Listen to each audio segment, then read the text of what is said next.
जो भी कैंसर का इलाज अभी तक का अवेलेबल है हमारे पास अवेलेबल है। यहाँ पे हॉस्पिटल तो यहाँ 24/7 ओपन है। आप आके एक बार मिल सकते हैं। कोई भी चीज़ के बारे में पूछना चाहते हैं तो आके पूछ सकते हैं, हम आपको गाइड कर सकते हैं। पेशेंट्स काफ़ी सेटिस्फाइड भी हैं हमारे ट्रीटमेंट से, हमारी सर्विसेज से।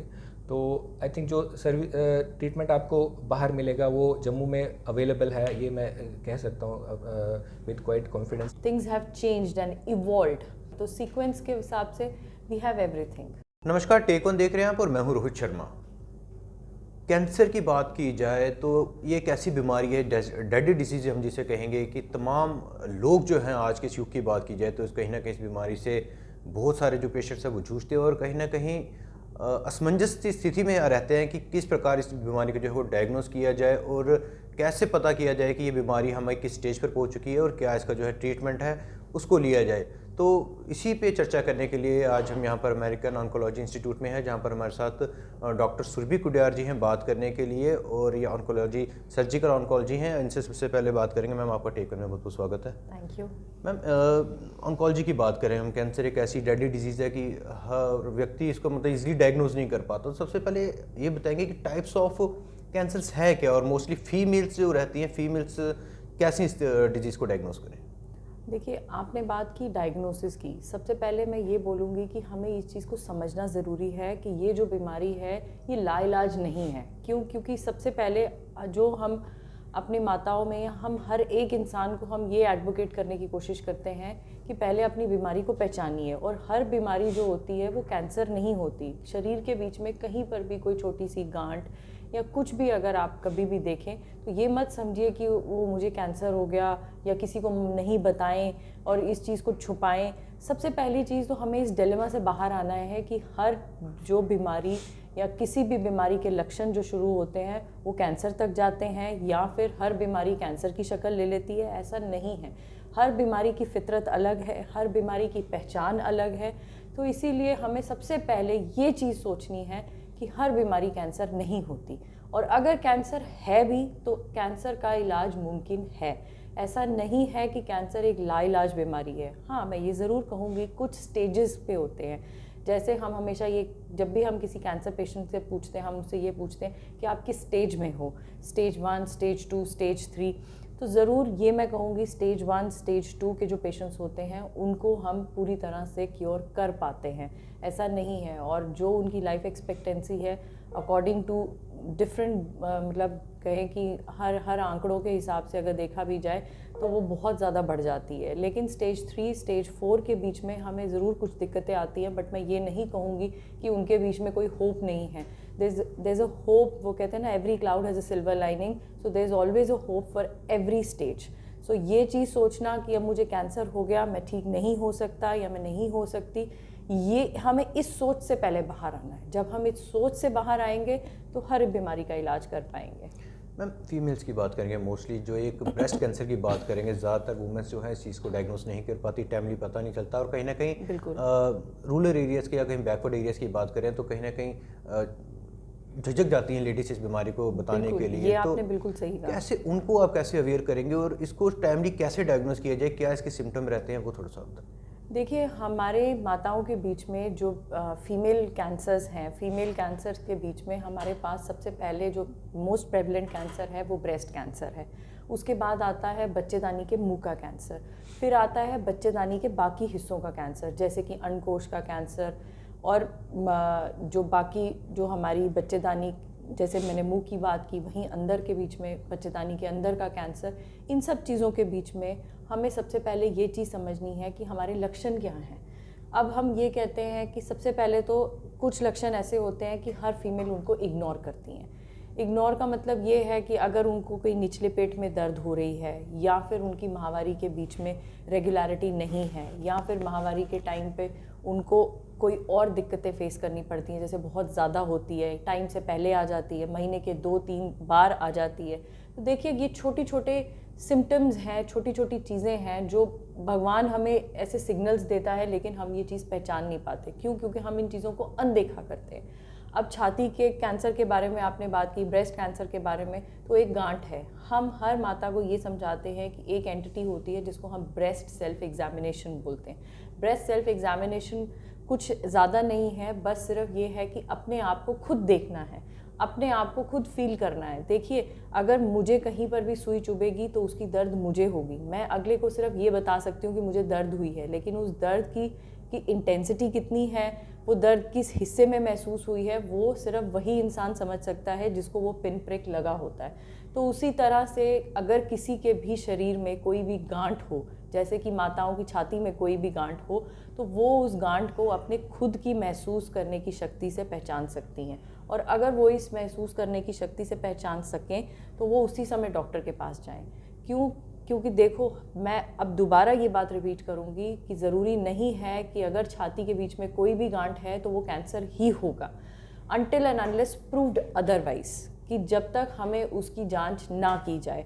अब अगला जो यहाँ पर एक मतलब हमारे लिए जो सबसे बड़ी रुकावट आती है वो ये है कि मरीज़ जो है वो पहली बार में आता ही नहीं है। उनको लगता है कि ये जो गांठ है अगर बढ़ेगी तो जाएंगे, नहीं बढ़ेगी तो जैसी है वैसी ही रहे। क्योंकि कल को अगर कोई बड़ी बीमारी निकल गई तो सब कुछ ख़त्म हो जाएगा, लेकिन ऐसा नहीं है। देखिए, अगर शुरुआती तौर पे ही हमें कोई छोटी सी गांठ के बारे में पता चल जाए कि ये खुदा ना खास्ता ये कैंसर ही है, तो हम उस छोटी गांठ के साथ पूरा इलाज कर सकते हैं। और उस टाइम पे मैं ये कह सकती हूँ कि वो हम टोटल क्योर कर सकते हैं। सो इस चीज़ को पहचानना बहुत ज़रूरी है कि कोई हमारी छाती के बीच में गांठ है, छाती के साथ साथ गांठ वहाँ पर होना, और दूसरा बाजू की निचली तरफ जिसको हम आर्मपिट कहते हैं या एक्जिला कहते हैं, वहाँ पर कोई माता के बीच में कोई गांठ महसूस होना, या फिर निपल से कुछ ब्लड जैसा डिस्चार्ज आना। तो ये कुछ ऐसे लक्षण हैं जो हम फीमेल्स को यूजली पूछते हैं जब भी वो हमारे पास कोई गांठ लेके आती हैं।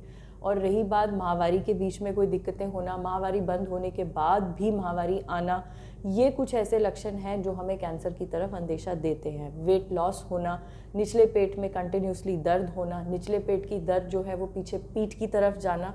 तो ये कुछ ऐसे छोटे छोटे लक्षण हैं जो हमें समझने चाहिए कि शायद ये बड़ी बीमारी की तरफ अंदेशा दे रहे हैं।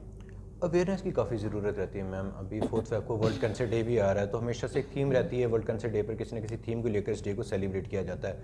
क्या मैसेज रहेगा आपका तमाम उन लोगों के लिए जो अनअवेयर्ड अभी तक हैं?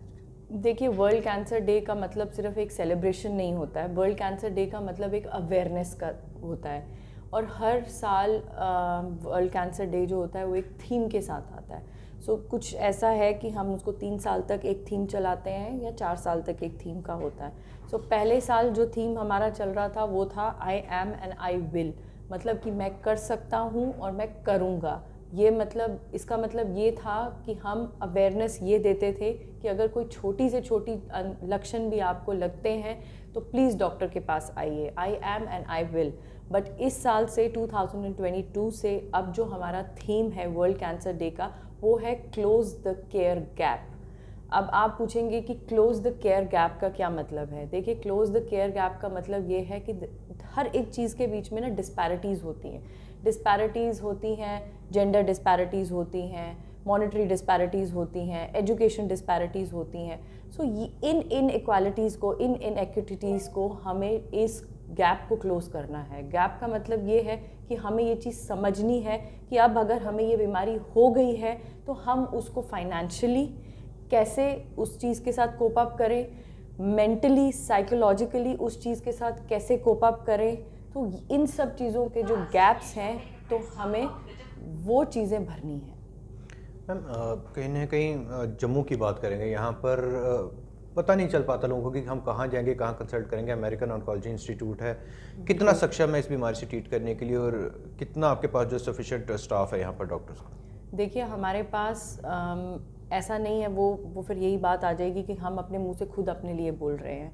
लेकिन अगर आप कैंसर के ट्रीटमेंट के बारे में पूछें तो 100% जो भी डायग्नोसिस के लिए हमें कुछ भी चाहिए होता है, हमारी बायोप्सीज़ के लिए, या डायग्नोसिस बेसिकली किन चीज़ों से होता है, कुछ टेस्ट्स होते हैं। टेस्ट क्या होते हैं? एक सुई का टेस्ट होता है, फिर उसके बाद हमें वो जो सुई का टेस्ट होता है वो आगे एक पैथोलॉजिस्ट के पास जांच के लिए भेजना पड़ता है कि हाँ जी हमें बताइए ये बीमारी क्या है और इसकी क्या फितरत है। तो इस टेस्ट की पूरी सुविधा हमारे पास उपलब्ध है। दूसरी चीज़ आती है कि अब हम आगे, अगर हमारे पास ये बीमारी आ गई है तो अब ये बीमारी आगे फैली है या नहीं है, तो उसके लिए एक पेट स्कैन की फैसिलिटी होती है जो हमें सर से लेके पाँव तक ये बता सकते हैं कि हमारी जो ये बीमारी है ये कहीं और तो नहीं फैली हुई है। तो वो पेट स्कैन की सुविधा भी है हमारे पास। उसके बाद हमारे मरीज़ ये डिसाइड फिर उसके बाद आता है कि ये जो पेशेंट है ये ऑपरेबल है या नहीं है, मतलब कि इसका जो कैंसर है वो हम ऑपरेशन से काट पाएंगे या नहीं काट पाएंगे। तो ऑपरेशन की फैसिलिटी हमारे पास है। अगर हम कहें कि वो पेशेंट ऑपरेट नहीं हो सकता तो अब हमें उसको कीमोथेरेपी देनी है, तो कीमोथेरेपी के डॉक्टर साहब भी हमारे पास अवेलेबल हैं। वो सारी कीमोथेरेपी की जो दवाइयाँ जो होती हैं, जिनको गर्म दवाइयाँ कहा जाता है, लेकिन आज की डेट में ऐसी दवाइयाँ नहीं हैं, वो लाल पीली दवाइयाँ नहीं हैं, but things have changed and evolved. तो वो जो नए ज़माने की इम्यूनोथेरेपीज़ और जो दवाइयाँ हम कीमोथेरेपी में यूज़ करते हैं वो सब हमारे पास है। एक कीमोथेरेपी होती है, एक इम्यूनोथेरेपी होती है, वो सब थेरेपीज़ हमारे पास उपलब्ध हैं। उसके बाद आता है कि कॉन्कॉमिटेंटली पेशेंट के साथ रेडिएशन जाती है, जिसको हम सेकाई कहते हैं। तो सेकाई की जो है हमारे पास मशीन है, लीनियर एक्सेलरेटर्स हैं। तो आई थिंक हमारे पास, मैंने आपको पूरी एक सीक्वेंस समझा दी, तो सीक्वेंस के हिसाब से वी हैव एवरीथिंग। बहुत बहुत शुक्रिया मैम, आपने अपना टाइम दिया टेकन को। डॉक्टर विकास रोशन जी हमारे साथ हैं, रेडिएशन ऑन्कोलॉजिस्ट हैं। इनसे भी बात करेंगे और जानेंगे कैंसर के बारे में, कि खास करके महिलाओं के गायने के कैंसर के बारे में जानेंगे, जिनको अक्सर नज़रअंदाज जो है वो किया जाता है, किस तरीके से उसको डायग्नोस किया जाए। सर आपका भी टेकन में बहुत बहुत स्वागत है। सबसे पहले आपसे यही जानेंगे कि खास करके जो गायनी कैंसर रहते हैं इनके कारण क्या रहते हैं और किस तरह जो है महिलाओं का इसका पता चलेगा। ठीक है, पहले आपका बहुत धन्यवाद कि मेरे को इसमें बुलाने के लिए। एक्चुअली महिलाओं के कैंसर देखे गए हैं कि बहुत ही कॉमन होते जा रहे हैं, जैसे जैसे हम लोग फॉलो कर रहे हैं चीज़ें। जनरली हम देखें कि महिलाओं के कैंसर में 3-4 कैंसर हैं जो बड़े कॉमन आते हैं। एक तो हो गया ओवरी के कैंसर, हो गया सर्वाइकल कैंसर, हो गया सर्वाइकल कैंसर को बच्चेदानी के मुंह का कैंसर भी बोलते हैं, फिर बच्चेदानी का खुद कैंसर हो गया। तो ये सारे कैंसर हैं जो महिलाओं के कैंसर में आते हैं। तो महिलाओं के कैंसर के एक्चुअली बड़े सारे कारण हैं। ठीक है, पहले तो हम ये बोलेंगे कि एक वायरस होता है ह्यूमन पेपिलोमा वायरस, उसकी इन्फेक्शन के कारण ये बड़ा कॉमन है। और जनरली देखा गया है कि रफली एक पॉइंट ऑफ टाइम में 6 से 7% पूरी दुनिया की पॉपुलेशन HPV वायरस से पॉजिटिव है। तो उसमें से कितनों को कैंसर होगा वी डोंट नो। और ऐसा माना गया है कि जैसे कि भारत में अभी नंबर 1 पे चल रहा है ये महिलाओं के कैंसर में, जो बच्चेदानी का मुंह का कैंसर है ये नंबर 1 चल रहा है। और जो बाकी कारण है, जैसे कि अपनी साफ़ सफाई का ध्यान नहीं रखना, ठीक है, और बड़ी सारी ऐसी चीज़ें हैं जो कि खान पान की जैसे कमी है, जैसे हमारी कुछ खाना पीना ठीक से नहीं हो रहा और इम्यूनिटी कम हो रही है। तो ये भी एक कारण है कि जो मैलिग्नेंसी को आगे मतलब बनाता है और मतलब उसको बढ़ने में भी हेल्प करता है। स्क्रीनिंग का कैसे पता चलता है, कैसे स्क्रीनिंग किया जाता है इस कैंसर को, वो भी थोड़ा सा बता दीजिए। एक्चुअली स्क्रीनिंग का ये महिलाओं के कैंसर में बहुत अच्छा रोल है, क्योंकि अगर जितना जल्दी पकड़ा जाएगा उतना अच्छा ट्रीटमेंट हो सकता है और इवन कि हम बीमारी को जड़ से भी निकाल सकते हैं। तो स्क्रीनिंग में एक्चुअली हम कुछ नहीं करते, सिंपल सा एक टेस्ट है जो डॉक्टर के पास जाके आपने अपनी जांच करवानी है, जिसमें हम एक सिंपल सा एक ब्रश होता है, उस ब्रश से एक टुकड़ा लेते हैं और उसकी हम जांच के लिए भेज देते हैं। उसमें ना कोई दर्द है ना कोई जलन है, ऐसा कोई प्रॉब्लम नहीं होता है। और उसका जो टेस्ट का रिपोर्ट है 1 या 2 दिन में रिपोर्ट आ जाती है। और जैसे ही हमें रिपोर्ट आएगी, अगर सपोज़ उसमें कुछ मिलता है तो हम ईजिली चीज़ें ट्रीट कर सकते हैं, अदरवाइज़ पेशेंट को फॉलोअप पे रख सकते हैं।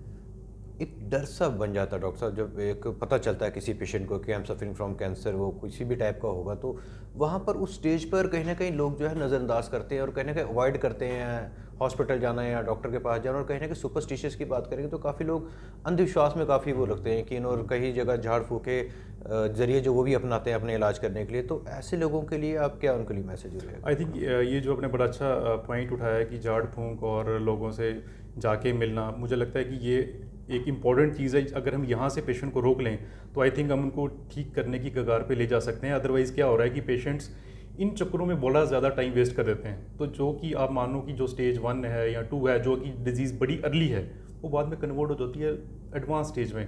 उस टाइम पे ट्रीटमेंट करना बड़ा ही मुश्किल है। तो आई थिंक ये एक इंपॉर्टेंट मैसेज मैं आपके टेक वन टीवी के थ्रू देना चाहता हूँ कि प्लीज़ आप इन चीज़ों में ना पड़ें और डायरेक्टली अपने डॉक्टर से जाके मिल के अपना प्लीज़ इलाज कराइए। ट्रीटमेंट की बात करेंगे सर, ट्रीटमेंट की कहाँ से बिगिनिंग रहती है, कहाँ तक इस ट्रीटमेंट को जो है, और सक्सेस रेट क्या है ट्रीटमेंट का अभी तक का? एक्चुअली ये एक ऐसा जो फीमेल्स का कैंसर, ऐसे कैंसर्स हैं कि अगर हम इनको जल्दी में पकड़ पाएँ तो आई थिंक स्टेज 4 में भी 15 से 20% चांस है ठीक होने का। कहने का मतलब कि 100 मरीज़ों में अगर स्टेज 4 है उसमें भी 15 से 20 मरीज़ हम ठीक कर सकते हैं। और स्टेज 1, 2, 3 अगर हम कंबाइन लें तो आई थिंक 100 में से 60 महिलाएं बिल्कुल ठीक हो सकती हैं। तो इलाज का मतलब बड़ा ही इंपॉर्टेंट रोल है। तो कहने का मतलब कि आप सिंपली कोई भी घर के आसपास किसी भी डॉक्टर से जाके मशवरा करें, उनसे मिलें, सो दैट कि आगे अपना वो ट्रीटमेंट आपका डिसाइड कर पाएँ और जल्दी से जल्दी आप ठीक हो पाएँ। वैक्सीन का क्या रहता है सर, कैंसर वैक्सीन की बात कीजिए? कैंसर वैक्सीन का एक्चुअली महिलाओं के कैंसर में जो बच्चेदानी के मुंह का कैंसर है उसका वैक्सीन ऑलरेडी अवेलेबल है, जो कि आई थिंक 9 साल से लेके बच्चियों को लगाना चाहिए। और अगर सपोज हम मिस भी कर देते हैं तो मे बी 12 से 13 साल में हम दोबारा उसको लगा सकते हैं। इसका मतलब एक अभी लगेगा, एक 4 महीने के बाद, ऐसे करके इसको रिपीट करना है इसकी डोजेस। और इसका बड़ा अच्छा रिस्पांस देखा गया है। कहने का मतलब कि सपोज़ अगर 100 में से 70% में इसमें देखा गया है कि ये चांसेस कम करता है बच्चों में मैलिग्नेंसी आने का। तो आई थिंक इसको हमें यूज़ करना चाहिए, ये बड़ा अच्छा ऑप्शन है। प्रेजेंट सिनेरियो की बात करूँगा डॉक्टर साहब, आजकल का जो खान पान की आपने भी बात की है, तो कहीं ना कहीं फास्ट फूड या जंक फूड्स का सेवन काफ़ी लोग कर रहे हैं। तो ऐसे में कुछ लीवर कैंसर जो है वो काफ़ी उभर के सामने आ रहा है, काफ़ी केसेस ऐसे हमने भी देखे हैं। वहाँ के लिए आप क्या सजेस्ट करेंगे, किस तरीके से उस चीज़ को भी मतलब टाइमली डायग्नोज किया जाए कि लीवर कैंसर मेरे को इस वक्त स्टार्ट हो गया, क्या सिम्टम्स रहेंगे? देखो, लीवर कैंसर में बड़ा कॉमन है कि वायरल इन्फेक्शन उसमें भी हैं, जैसे हेपेटाइटिस हो गया। अगर सपोज हेपेटाइटिस है तो उसको कॉन्टीन्यूसली अपने आप के टेस्ट कराने और फॉलो करना है। दूसरा है कि कुछ फंगल इन्फेक्शंस हैं जिसके कारण ये हो सकता है। कुछ और भी इन्फेक्शंस हैं उसके कारण भी लीवर में कैंसर बन सकता है। और बड़ा कॉमन एक कॉज जो हमारे इस एरिया में देखें तो मुझे लगता है वो अल्कोहल है। ठीक है, तो आई थिंक हमें अल्कोहल को अवॉइड करना चाहिए जितना भी हो सकता है, क्योंकि उसमें ऐसा नहीं है कि भाई कितने ड्रिंक्स लेने से होगा, इवन कि एक ड्रिंक लेने से भी हो सकता है। तो आई थिंक ये चीज़ हमें अवॉइड करनी चाहिए। और उसको जल्दी से जल्दी पकड़ने का तरीका यही है कि हमारे पास अल्ट्रासाउंड है जो कि आई थिंक जम्मू में हर जगह अवेलेबल है। तो आप जाके अगर कोई भी सिम्टम आता है, सिम्टम में जैसे कोई पेन आ रही है आपको पेट में या आपका भूख नहीं लग रही है, तो मुझे लगता है उसके जाके एक सिंपल एक अल्ट्रासाउंड हम कर सकते हैं जो कि हर गवर्नमेंट हॉस्पिटल में अवेलेबल है। तो आप वो जाके वो हॉस्पिटल में जाके अपना अल्ट्रासाउंड कराएं और वो एक अच्छी स्क्रीनिंग है एक्चुअली। अगर डिजीज़ हम जल्दी पकड़ लें तो आई थिंक उसका इलाज भी कर सकते हैं हम लोग। दोस्तों, फाइनली 4 फेब को वर्ल्ड कैंसर डे मनाया जाता है। कहीं ना कहीं अवेयरनेस का प्रयास रहता है, गवर्नमेंट की तरफ से भी काफ़ी इवेंट्स ऑर्गेनाइज होते हैं। क्या मैसेज आपका भी रहेगा विद थीम? मुझे लगता है कि मैलिग्नेंसी जितनी भी है उसमें इन्फेक्शंस का बहुत ज़्यादा रोल है। आप मान के चलिए कोई 100 में से जो 20% जो है ना वो मैलिग्नेंसी वो है इन्फेक्शन के कारण। तो अगर मैं उसमें से 20% को ही मैं अपना कंट्रोल कर लूँ तो आई थिंक मैं एक कैंसर का बड़ा चंक मैं कंट्रोल कर सकता हूँ। ठीक है, तो आई थिंक इस बार हम यही रखें कि जितने भी इन्फेक्शंस हैं आई थिंक हम उनको ट्राई करें कि ये एक तो पहले होना, और अगर हो गई तो उसको कंट्रोल कैसे करना। आई थिंक ये चीज़ें हमें देखनी चाहिए और इसी पे हमें फोकस करना चाहिए इस वर्ल्ड कैंसर डे पे। सर, अमेरिकन ऑन्कोलॉजी इंस्टीट्यूट यहाँ पर इस्टेब्लिश्ड है, काफ़ी अच्छा काम कर रहा है, रिपोर्ट्स काफ़ी अच्छे आ रहे हैं, रिव्यूज़ काफ़ी अच्छे हैं। क्या क्या फैसिलिटीज़ जो है यहाँ पर आपके पास अवेलेबल है, और अगर स्टाफ की भी बात की जाए आपसे भी, तो कितना सफिशिएंट स्टाफ हमारे पास है, और कैसे इंश्योर करेंगे आप पेशेंट्स को कि आपके पास आए और बेस्ट ट्रीटमेंट यहाँ से लेकर जाए? एक्चुअली जो कैंसर के जो हम ऐसे मोटे मोटे देखेंगे तो 3 इलाज हैं, जैसे कि रेडिएशन हो गया, सर्जरी हो गया, कीमोथेरेपी हो गया, और उसके बाद कुछ अलग इलाज आते हैं जो कि बाद में हार्मोन्स हो गया, टारगेटेड थेरेपीज़ होगी। एक्चुअली ये सारे ट्रीटमेंट्स हमारे पास अवेलेबल हैं और हम लोग यहाँ कर भी रहे हैं, और बड़े सारे पेशेंट ये ट्रीटमेंट करा के ठीक भी हुए हैं। सो हमारा ये मानना है कि ठीक है, अगर आपको सपोज़ कहीं भी कोई भी इशू लगता है, कहीं भी आपको कोई प्रॉब्लम आ रही है, तो आप इमीडिएटली या तो अगर यहाँ नहीं पहुँच सकते तो अपने नियरेस्ट डॉक्टर से कंसर्न करने, अदरवाइज़ आप हॉस्पिटल तो यहाँ 24/7 ओपन है, आप आके एक बार मिल सकते हैं। कोई भी चीज़ के बारे में पूछना चाहते हैं तो आके पूछ सकते हैं, हम आपको गाइड कर सकते हैं कि फर्दर इस फलानी बीमारी में क्या फर्दर टेस्ट हम अवेलेबल हैं और आप क्या करा सकते हैं। और बड़ी बात यह है कि ड्यूरिंग कोविड टाइम्स ही हमारा हॉस्पिटल ओपन रहा है और हमने प्रॉपर केयर की दी है इस हालत में भी, जबकि इतना आसपास में अगर आप देखो कि इतना ज़्यादा कोविड की महामारी फैली हुई है, स्टिल मतलब हम लोग काम कर रहे हैं और पूरा ध्यान रखा जा रहा है कि एक मरीज़ से दूसरे मरीज़ में ये ना जाए। बट आपको पता ही है कोविड ऐसी चीज़ है कि मतलब ये जा सकती है, but still we are trying our best. और जो भी कैंसर का इलाज अभी तक का अवेलेबल है हमारे पास अवेलेबल है यहाँ पे। मोर ओवर कि अगर आप देखें कैंसर डायग्नोस्टिक के लिए हमारे पास पेट सीटी भी अवेलेबल है, जिसमें हम स्टेजिंग कर सकते हैं, प्रोग्नोसिस कर सकते हैं, पेशेंट का ट्रीटमेंट कर सकते हैं। तो आई थिंक वो सारी चीज़ें हमारे पास यहाँ पे फैसिलिटीज़ हैं जो एक कैंसर हॉस्पिटल के लिए होनी चाहिए। डॉक्टर अविनाश राजरा जी भी हमारे साथ हैं, सर्जिकल ऑन्कोलॉजिस्ट हैं, इनसे भी बात करेंगे और जानेंगे किस तरीके से जो है ख़ास करके फीमेल्स की बात हो गई है तो मेल्स में कितने टाइप्स का जो है वो ये कैंसर की जो बीमारी वो रहती है और किस तरीके से मेल्स जो हैं वो इस चीज़ को डायग्नोस करें। डॉक्टर साहब आपका टेक ऑन में बहुत बहुत स्वागत है। सबसे पहले डॉक्टर साहब फीमेल्स की हमने बात की, हमने गायनी कैंसर की बात की और भी ब्रेस्ट कैंसर्स की बात की, लेकिन कहीं ना कहीं मेल्स जो रहते हैं मोस्टली जो लोग फील्ड वर्कर्स रहते हैं या जो अक्सर मेल्स की जो भागदौड़ काफ़ी रहती है वो समय नहीं दे पाते, खास करके हेल्थ कॉन्शियस रहते नहीं है मेल्स की बात की जाए तो कितने टाइप का कैंसर जो है मेल्स में जो है पॉसिबिलिटीज़ रहती है और कैसे उसको डायग्नोस किया जाए? देखिए, मेल्स में जो मोस्ट कॉमन जो कैंसर हमें पाया जाता है वो है लंग का कैंसर। लंग का cancer most common world wide भी है और मेल्स में भी है। अदरवाइज़ जो सेकंड मोस्ट कॉमन कैंसर है वो है प्रोस्टेट का कैंसर, जो एक मेल्स के लिए ही पर्टिकुलर मेल्स में ही पाया जाता है। तीसरा टाइप का कैंसर जो है वो कोलोन का कैंसर है, जो मेल्स में और फीमेल्स में भी पाया जाता है। चौथा कैंसर है जो है वो है यूरिनरी ब्लैडर का कैंसर। तो ये प्रमुख टाइप के जो कैंसर्स हैं जो मेल्स में पाए जाते हैं। सर कैसे इस चीज़ को मतलब मेल से सिम्टम्स क्या रहते हैं इसके, कैसे एकदम पता चले, क्योंकि नॉर्मली पेन वगैरह को हमेशा जो है मेल से अवॉइड करते नज़र आते हैं, किस तरीके से और किस टाइप की पेन को जो है जब हो तो कंसल्ट करने की जो आवश्यकता पड़ती है? देखिए, ये जो मैंने 4 कैंसर्स के बारे में बताया उन सब के अलग अलग सिम्टम्स आते हैं मेल्स में। तो जो लंग कैंसर की अगर बात करें तो लंग कैंसर में जो मोस्ट कॉमन जो सिम्टम रहता है वो है कफ रहता है। दूसरा जो सिम्टम रह सकता है वो जो लेटर स्टेजेस में भी आता है वो है ब्रेथलेसनेस, यानी कि सांस चढ़ती है।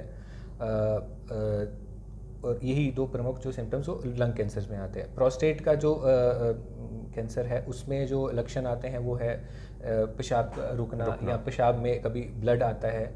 और यूजुअली ये जो कैंसर है ये ओल्डर एज में ज़्यादा पाया जाता है। तीसरा कैंसर जो मैंने बात की थी वो था कोलोन का कैंसर। तो कोलोन के भी एक स्पेसिफिक सिम्टम्स हैं। कोलोन कैंसर जो है अगर वो कोलोन भी लेफ़्ट साइडेड का कैंसर होगा कोलोन का, तो वो यूजुअली मतलब कॉन्स्टिपेशन के साथ प्रेजेंट करता है। और अगर जो राइट साइडेड का अगर कोलोन का कैंसर है वो ब्लीडिंग के साथ प्रेजेंट करता है। ब्लीडिंग पर रेक्टम यानी कि ब्लीडिंग एनस से ब्लीडिंग होती है।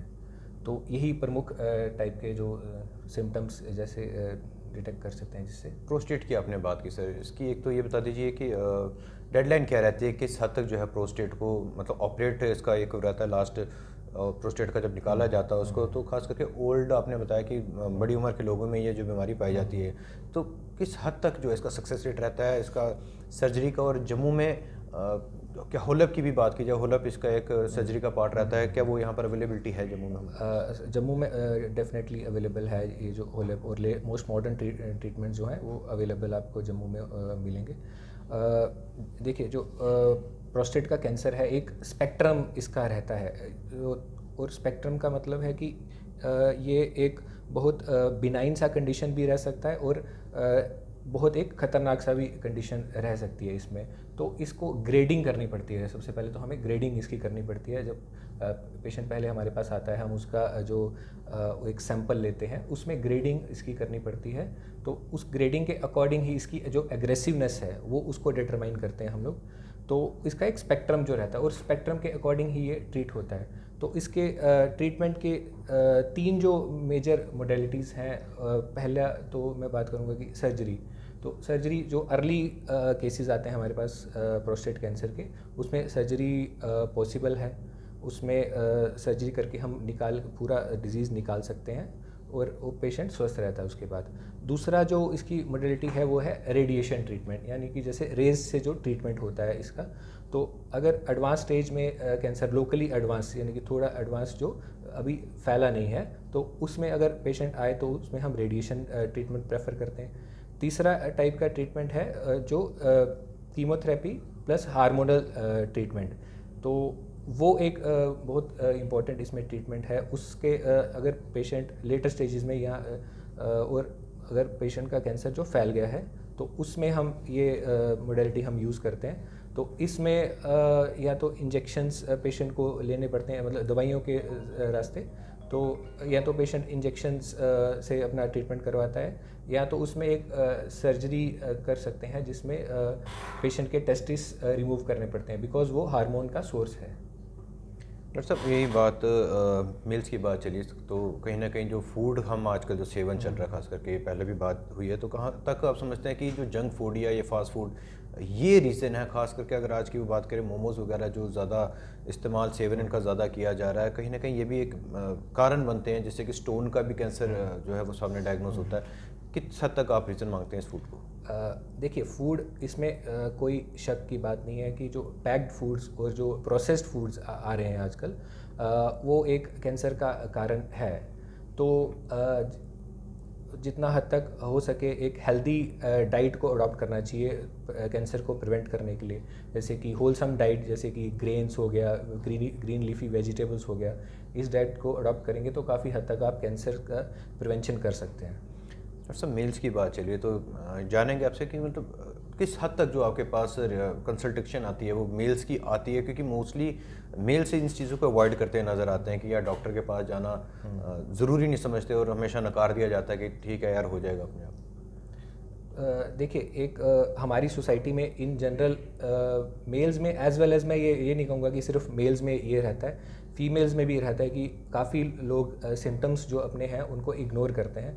और बहुत बार ऐसा होता है कि हमारे पास जो पेशेंट आता है वो बहुत लेट स्टेजेस में आता है, जिसमें हम पेशेंट को में भी हम क्योर ना कर पाएँ।